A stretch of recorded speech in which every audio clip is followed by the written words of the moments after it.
अथ श्री बृहस्पतिवार व्रत कथा। बृहस्पति देव की कथा। भारतवर्ष में एक प्रतापी और दानी राजा राज्य करता था।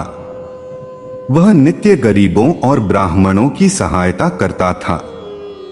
यह बात उसकी रानी को अच्छी नहीं लगती थी। वह न ही गरीबों को दान देती, न ही भगवान का पूजन करती थी और राजा को भी दान देने से मना किया करती थी। एक दिन राजा शिकार खेलने वन को गए हुए थे, तो रानी महल में अकेली थी।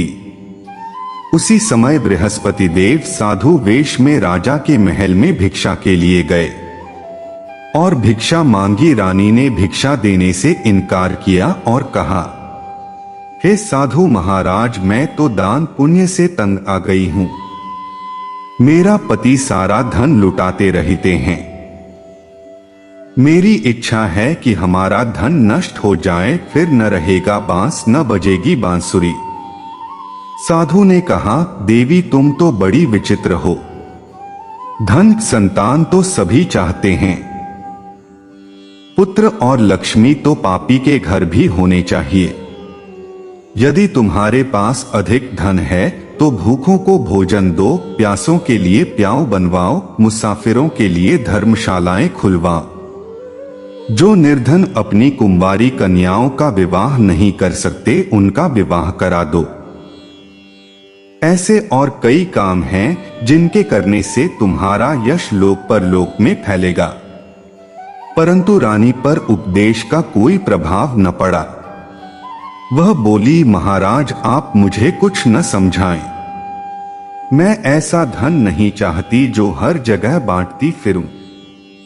साधु ने उत्तर दिया, यदि तुम्हारी ऐसी इच्छा है तो तथास्तु। तुम ऐसा करना कि बृहस्पतिवार को घर लीपकर पीली मिट्टी से अपना सिर धोकर स्नान करना, भट्टी चढ़ाकर कपड़े धोना। ऐसा करने से आपका सारा धन नष्ट हो जाएगा। इतना कहकर वह साधु महाराज वहां से आलोप हो गए। साधु के अनुसार कही बातों को पूरा करते हुए रानी को केवल 3 बृहस्पतिवार ही बीते थे कि उसकी समस्त धन संपत्ति नष्ट हो गई। भोजन के लिए राजा का परिवार तरसने लगा। तब एक दिन राजा ने रानी से बोला कि हे रानी, तुम यहीं रहो, मैं दूसरे देश को जाता हूं, क्योंकि यहां पर सभी लोग मुझे जानते हैं। इसलिए मैं कोई छोटा कार्य नहीं कर सकता। ऐसा कहकर राजा परदेश चला गया। वहां वह जंगल से लकड़ी काटकर लाता और शहर में बेचता। इस तरह वह अपना जीवन व्यतीत करने लगा। इधर राजा के परदेश जाते ही रानी और दासी दुहखी रहने लगी। एक बार जब रानी और दासी को 7 दिन तक बिना भोजन के रहना पड़ा, तो रानी ने अपनी दासी से कहा, हे दासी, पास ही के नगर में मेरी बहन रहती है। वह बड़ी धनवान है। तू उसके पास जा और कुछ ले आ, ताकि थोड़ी बहुत गुजर बसर हो जाए। दासी रानी की बहन के पास गई। उस दिन गुरुवार था और रानी की बहन उस समय बृहस्पतिवार व्रत की कथा सुन रही थी। दासी ने रानी की बहन को अपनी रानी का संदेश दिया, लेकिन रानी की बड़ी बहन ने कोई उत्तर नहीं दिया। जब दासी को रानी की बहन से कोई उत्तर नहीं मिला तो वह बहुत दुखी हुई और उसे क्रोध भी आया। दासी ने वापस आकर रानी को सारी बात बता दी।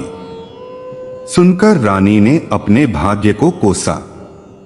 उधर रानी की बहन ने सोचा कि मेरी बहन की दासी आई थी, परंतु मैं उससे नहीं बोली, इससे वह बहुत दुखी हुई होगी।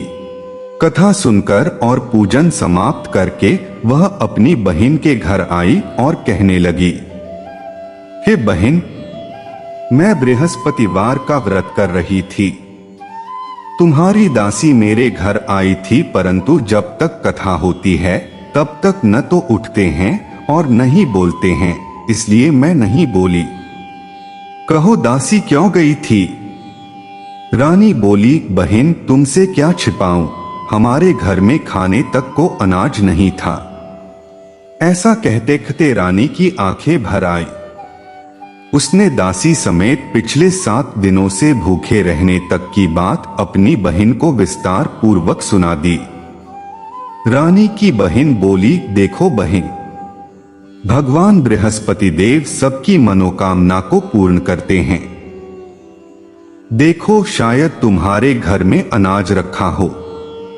पहले तो रानी को विश्वास नहीं हुआ, पर बहन के आग्रह करने पर उसने अपनी दासी को अंदर भेजा तो उसे सचमुच अनाज से भरा एक घड़ा मिल गया।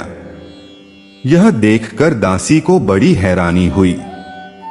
दासी रानी से कहने लगी, हे रानी, जब हमको भोजन नहीं मिलता तो हम व्रत ही तो करते हैं, इसलिए क्यों न इनसे व्रत और कथा की विधि पूछ ली जाए ताकि हम भी व्रत कर सकें। तब रानी ने अपनी बहन से बृहस्पतिवार व्रत के बारे में पूछा। उसकी बहन ने बताया, बृहस्पतिवार के व्रत में चने की दाल और मुनक्का से विष्णु भगवान का केले की जड़ में पूजन करें तथा दीपक जलाएं। व्रत कथा सुने और पीला भोजन ही करें, इससे बृहस्पति देव प्रसन्न होते हैं। व्रत और पूजन विधि बताकर रानी की बहन अपने घर को लौट गई। 7 दिन के बाद जब गुरुवार आया तो रानी और दासी ने व्रत रखा। घुड़साल में जाकर चना और गुड़ लेकर आईं। फिर उससे केले की जड़ तथा विष्णु भगवान का पूजन किया। अब पीला भोजन कहां से आए, इस बात को लेकर दोनों बहुत दुखी थे। चूंकि उन्होंने व्रत रखा था, इसलिए बृहस्पति देव उनसे प्रसन्न थे। इसलिए वे एक साधारण व्यक्ति का रूप धारण कर 2 थालों में सुंदर पीला भोजन दासी को दे गए।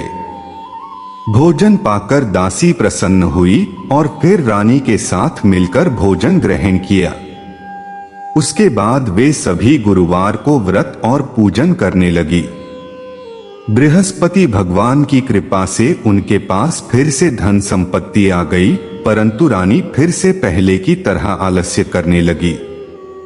तब दासी बोली, देखो रानी, तुम पहले भी इस प्रकार आलस्य करती थी, तुम्हें धन रखने में कष्ट होता था, इस कारण सभी धन नष्ट हो गया, और अब जब भगवान बृहस्पति की कृपा से धन मिला है तो तुम्हें फिर से आलस्य होता है। रानी को समझाते हुए दासी कहती है कि बड़ी मुसीबतों के बाद हमने यह धन पाया है, इसलिए हमें दान पुण्य करना चाहिए, भूखे मनुष्यों को भोजन कराना चाहिए और धन को शुभ कार्यों में खर्च करना चाहिए, जिससे तुम्हारे कुल का यश बढ़ेगा, स्वर्ग की प्राप्ति होगी और पितृ प्रसन्न होंगे। दासी की बात मानकर रानी अपना धन शुभ कार्यों में खर्च करने लगी, जिससे पूरे नगर में उसका यश फैलने लगा। बृहस्पतिवार व्रत कथा के बाद श्रद्धा के साथ आरती की जानी चाहिए। इसके बाद प्रसाद बांटकर उसे ग्रहण करना चाहिए। एक दिन राजा दुखी होकर जंगल में एक पेड़ के नीचे आसन जमाकर बैठ गया। वह अपनी दशा को याद करके व्याकुल होने लगा। बृहस्पतिवार का दिन था। एकाएक उसने देखा कि निर्जन वन में एक साधु प्रकट हुए। वह साधु वेश में स्वयं बृहस्पति देवता थे। लकड़हारे के सामने आकर बोले, हे लकड़हारे, इस सुनसान जंगल में तू चिंता मग्न क्यों बैठा है? लकड़हारे ने दोनों हाथ जोड़कर प्रणाम किया और उत्तर दिया, महात्मा जी, आप सब कुछ जानते हैं, मैं क्या कहूं? यह कहकर रोने लगा और साधु को अपनी आत्मकथा सुनाई। महात्मा जी ने कहा, तुम्हारी स्त्री ने बृहस्पति के दिन बृहस्पति भगवान का निरादर किया है, जिसके कारण रुष्ट होकर उन्होंने तुम्हारी यह दशा कर दी। अब तुम चिंता को दूर करके मेरे कहने पर चलो तो तुम्हारे सब कष्ट दूर हो जाएंगे और भगवान पहले से भी अधिक संपत्ति देंगे। तुम बृहस्पति के दिन कथा किया करो। 2 पैसे के चने मुनक्का लाकर उसका प्रसाद बनाओ और शुद्ध जल से लोटे में शक्कर मिलाकर अमृत तैयार करो। कथा के पश्चात अपने सारे परिवार और सुनने वाले प्रेमियों में अमृत व प्रसाद बांटकर आप भी ग्रहण करो। ऐसा करने से भगवान तुम्हारी सब मनोकामनाएं पूरी करेंगे। साधु के ऐसे वचन सुनकर लकड़हारा बोला, हे प्रभु, मुझे लकड़ी बेचकर इतना पैसा नहीं मिलता जिससे भोजन के उपरांत कुछ बचा सकूं। मैंने रात्रि में अपनी स्त्री को व्याकुल देखा है। मेरे पास कुछ भी नहीं जिससे मैं उसकी खबर मंगा सकूं। साधु ने कहा, हे लकड़हारे, तुम किसी बात की चिंता मत करो। बृहस्पति के दिन तुम रोजाना की तरह लकड़ियां लेकर शहर को जाओ। तुमको रोज से दुगुना धन प्राप्त होगा, जिससे तुम भली भांति भोजन कर लोगे तथा बृहस्पति देव की पूजा का सामान भी आ जाएगा। इतना कहकर साधु अंतर्ध्यान हो गए। धीरे धीरे समय व्यतीत होने पर फिर वही बृहस्पतिवार का दिन आया। लकड़हारा जंगल से लकड़ी काटकर किसी शहर में बेचने गया।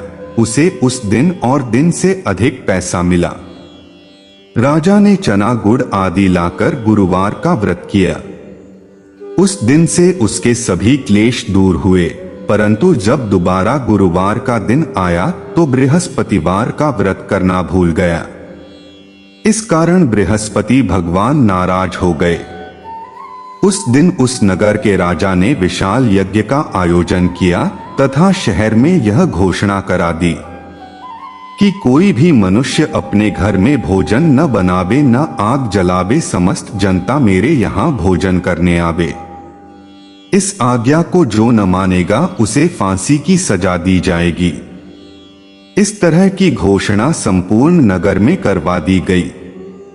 राजा की आज्ञानुसार शहर के सभी लोग भोजन करने गए, लेकिन लकड़हारा कुछ देर से पहुंचा, इसलिए राजा उसको अपने साथ घर लिवा ले गए और ले जाकर भोजन करा रहे थे तो रानी की दृष्टि उस खूंटी पर पड़ी जिस पर उसका हार लटका हुआ था। वह वहां पर दिखाई नहीं दिया। रानी ने निश्चय किया कि मेरा हार इस मनुष्य ने चुरा लिया है। उसी समय सिपाहियों को बुलाकर उसको कारागार में डलवा दिया। जब लकड़हारा कारागार में पड़ गया और बहुत दुखी होकर विचार करने लगा कि न जाने कौन से पूर्व जन्म के कर्म से मुझे यह दुख प्राप्त हुआ है, और उसी साधु को याद करने लगा जो कि जंगल में मिला था। उसी समय तत्काल बृहस्पति देव साधु के रूप में प्रकट हुए और उसकी दशा को देखकर कहने लगे, अरे मूर्ख, तूने बृहस्पति देव की कथा नहीं करी, इस कारण तुझे दुख प्राप्त हुआ है। अब चिंता मत कर, बृहस्पतिवार के दिन कारागार के दरवाजे पर 4 पैसे पड़े मिलेंगे। उनसे तू बृहस्पति देव की पूजा करना, तेरे सभी कष्ट दूर हो जाएंगे। बृहस्पति के दिन उसे 4 पैसे मिले। लकड़हारे ने कथा कही। उसी रात्रि को बृहस्पति देव ने उस नगर के राजा को स्वप्न में कहा, हे राजा, तुमने जिस आदमी को कारागार में बंद कर दिया है वह निर्दोष है। वह राजा है, उसे छोड़ देना। रानी का हार उसी खूंटी पर लटका है। अगर तू ऐसा नहीं करेगा तो मैं तेरे राज्य को नष्ट कर दूंगा। इस तरह रात्रि के स्वप्न को देखकर राजा प्रातःकाल उठा और खूंटी पर हार देखकर लकड़हारे को बुलाकर क्षमा मांगी तथा लकड़हारे को योग्य सुंदर वस्त्र आभूषण देकर विदा कर दिया। बृहस्पति देव की आज्ञानुसार लकड़हारा अपने नगर को चल दिया। राजा जब अपने नगर के निकट पहुंचा तो उसे बड़ा आश्चर्य हुआ। नगर में पहले से अधिक बाग, तालाब, कुएं तथा बहुत सी धर्मशाला, मंदिर आदि बन गई हैं। राजा ने पूछा, यह किसका बाग और धर्मशाला है? तब नगर के सब लोग कहने लगे, यह सब रानी और बांदी के हैं। तो राजा को आश्चर्य हुआ और गुस्सा भी आया। जब रानी ने यह खबर सुनी कि राजा आ रहे हैं, तो उन्होंने बांदी से कहा कि हे दासी, देख राजा हमको कितनी बुरी हालत में छोड़ गए थे। हमारी ऐसी हालत देखकर वह लौट न जाएं, इसलिए तू दरवाजे पर खड़ी हो जा। आज्ञानुसार दासी दरवाजे पर खड़ी हो गई। राजा आए तो उन्हें अपने साथ लिवा लाई। तब राजा ने क्रोध करके अपनी रानी से पूछा कि यह धन तुम्हें कैसे प्राप्त हुआ है?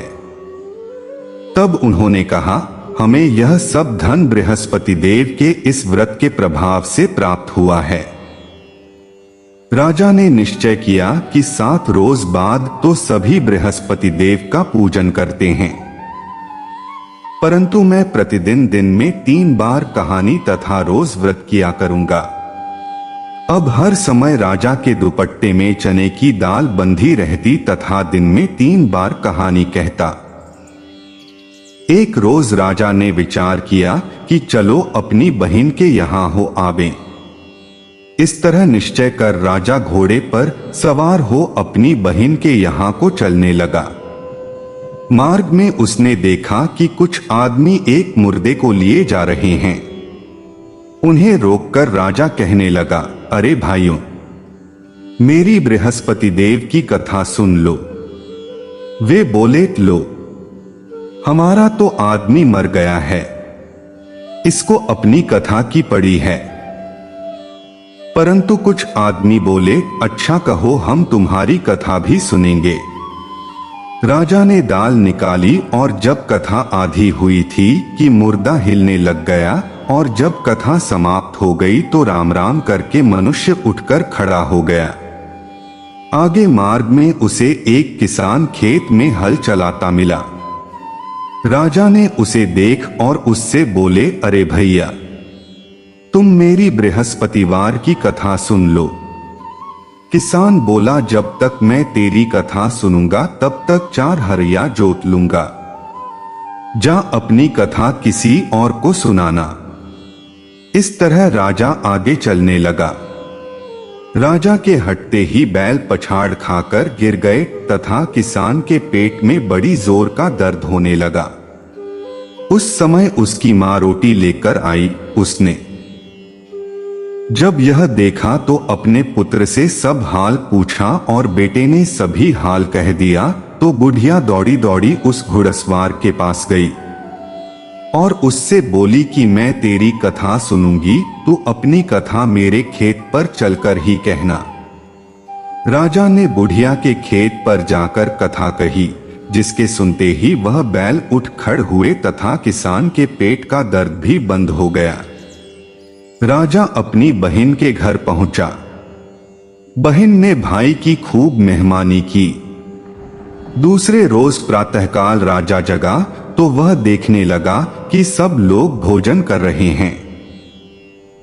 राजा ने अपनी बहन से कहा, ऐसा कोई मनुष्य है जिसने भोजन नहीं किया हो, मेरी बृहस्पतिवार की कथा सुन ले। बहन बोली, हे भैया, यह देश ऐसा ही है कि पहले यहां लोग भोजन करते हैं, बाद में अन्य काम करते हैं। अगर कोई पड़ोस में हो तो देखाऊं। वह ऐसा कहकर देखने चली गई, परंतु उसे कोई ऐसा व्यक्ति नहीं मिला जिसने भोजन न किया हो। आथ वह एक कुम्हार के घर गई जिसका लड़का बीमार था। उसे मालूम हुआ कि उनके यहाँ 3 रोज से किसी ने भोजन नहीं किया है। रानी ने अपने भाई की कथा सुनने के लिए कुम्हार से कहा। वह तैयार हो गया। राजा ने जाकर बृहस्पतिवार की कथा कही, जिसको सुनकर उसका लड़का ठीक हो गया। अब तो राजा की प्रशंसा होने लगी। एक रोज राजा ने अपनी बहन से कहा कि हे बहन, हम अपने घर को जाएंगे, तुम भी तैयार हो जाओ। राजा की बहन ने अपनी सास से कहा। सास ने कहा हाँ चली जा, परंतु अपने लड़कों को मत ले जाना क्योंकि तेरे भाई के कोई औलाद नहीं है। बहन ने अपने भैया से कहा, हे भैया, मैं तो चलूंगी पर कोई बालक नहीं जाएगा। राजा बोला, जब कोई बालक नहीं चलेगा तब तुम ही क्या करोगी। बड़े दुखी मन से राजा अपने नगर को लौट आया। राजा ने अपनी रानी से कहा, हम निर्वंशी हैं, हमारा मुंह देखने का धर्म नहीं है और कुछ भोजन आदि नहीं किया। रानी बोली, हे प्रभु, बृहस्पति देव ने हमें सब कुछ दिया है, वह हमें औलाद अवश्य देंगे। उसी रात को बृहस्पति देव ने राजा से स्वप्न में कहा, हे राजा उठ, सभी सोच त्याग दे, तेरी रानी गर्भ से है। राजा की यह बात सुनकर बड़ी खुशी हुई। 9वें महीने में उसके गर्भ से एक सुंदर पुत्र पैदा हुआ। तब राजा बोला, हे रानी, स्त्री बिना भोजन के रह सकती है, पर बिना कहे नहीं रह सकती। जब मेरी बहन आवे तुम उससे कुछ कहना मत। रानी ने सुनकर हाँ कर दिया। जब राजा की बहन ने यह शुभ समाचार सुना तो वह बहुत खुश हुई तथा बधाई लेकर अपने भाई के यहाँ आई। तभी रानी ने कहा, घोड़ा चढ़कर तो नहीं आई, गधा चढ़ी आई। राजा की बहन बोली, भाभी, मैं इस प्रकार न कहती तो तुम्हें औलाद कैसे मिलती। बृहस्पति देव ऐसे ही हैं, जैसी जिसके मन में कामनाएं हैं सभी को पूर्ण करते हैं। जो सद्भावना पूर्वक बृहस्पतिवार का व्रत करता है एवं कथा पढ़ता है अथवा सुनता है, दूसरों को सुनाता है, बृहस्पति देव उसकी सभी मनोकामना पूर्ण करते हैं। भगवान बृहस्पति देव उसकी सदैव रक्षा करते हैं। संसार में जो मनुष्य सद्भावना से भगवान जी का पूजन व्रत सच्चे हृदय से करते हैं तो उनकी सभी मनोकामनाएं पूर्ण करते हैं। जैसी सच्ची भावना से रानी और राजा ने उनकी कथा का गुणगान किया तो उनकी सभी इच्छाएं बृहस्पति देव जी ने पूर्ण की थीं। इसलिए पूर्ण कथा सुनने के बाद प्रसाद लेकर जाना चाहिए। हृदय से उसका मनन करते हुए जयकारा बोलना चाहिए। बोलो बृहस्पति देव की जय, भगवान विष्णु की जय। बृहस्पति देव की कथा।